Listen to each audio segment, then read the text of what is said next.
Okay, let's talk about a legend. When you think of a Hollywood hero, a real, rugged adventurer, one name probably pops into your head faster than any other: Harrison Ford. For decades, the guy wasn't just in adventure movies, he kind of was the adventure. And if you want to understand just how big his impact is, well, just look at that number: $9.3 billion. That's the worldwide box office for his movies. It's a staggering, almost unbelievable figure that puts him in the absolute top tier of movie stars ever. But his story, his legacy, it's about so much more than just money. Because for millions of us, he really was the hero. The cynical smuggler with a heart of gold, the brilliant professor who's afraid of snakes. He was this anchor for our collective imagination. So the big question is, how did a guy who was literally told he had no star quality become one of the biggest, most beloved stars on the entire planet?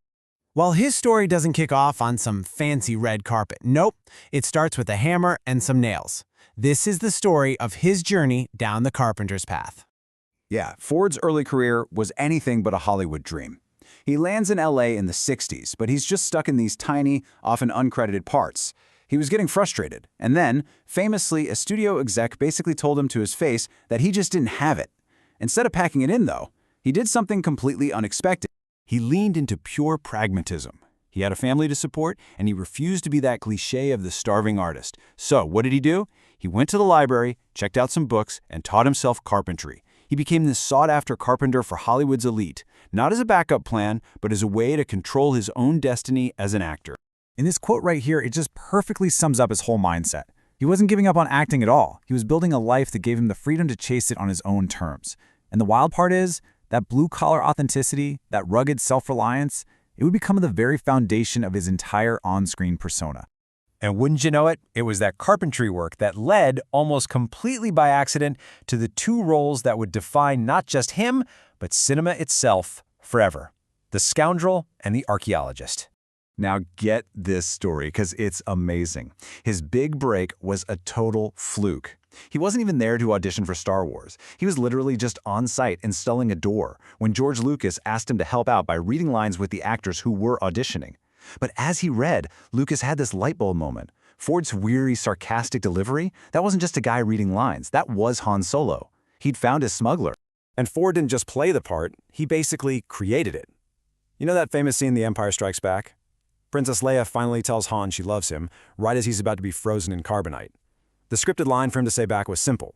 But Ford felt that was just totally wrong for the character. Han Solo wouldn't get all sentimental. So, on the spot, he improvised. I know. Just 2 words. But they perfectly captured the essence of this reluctant hero. This guy who's just too cool, too guarded to be vulnerable, even when he's facing death. It became one of the most legendary lines in movie history. So, Han Solo made Harrison Ford a household name, no doubt.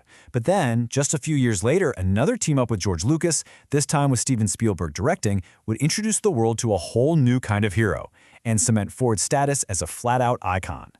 What's so fascinating is just how different these two heroes are when you think about it. Han Solo is the effortlessly cool cynic who kind of grounds the whole fantasy of Star Wars. Indiana Jones, on the other hand, is a brilliant professor who gets by on pure, frantic desperation. He's vulnerable. They were just the perfect heroes for the time, not because they were invincible, but because they were flawed, they were relatable, and they always seemed just a little bit surprised to be saving the day. And that vulnerability is really the key. I mean, unlike all those muscle-bound, invincible action heroes of the 80s, Indy got hurt. He got tired. He felt real. Ford insisted on doing a ton of his own stunts, including that absolutely insane sequence in Raiders of the Lost Ark, where he was dragged behind a moving truck. That grit, that's what made us all love the character so much. But Ford was smart. He was keenly aware of the danger of being typecast, so he actively fought to prove he was more than just a whip and a blaster. And that led to this incredible decade of diverse, dramatic roles. Just look at the range on this timeline. It's wild. He jumps from the dark, moody sci-fi of Blade Runner to earning his only Oscar nomination for this tender, protective role in Witness. Then he proved he could carry a massive thriller like The Fugitive and even command the screen as the President of the United States. And of course, in Air Force One, he delivered another one of cinema's all-time great lines. It perfectly blended that action hero persona we knew, with this whole new layer of authority and gravitas. He wasn't just a scoundrel anymore, he was the commander-in-chief. So what about the man behind the myth?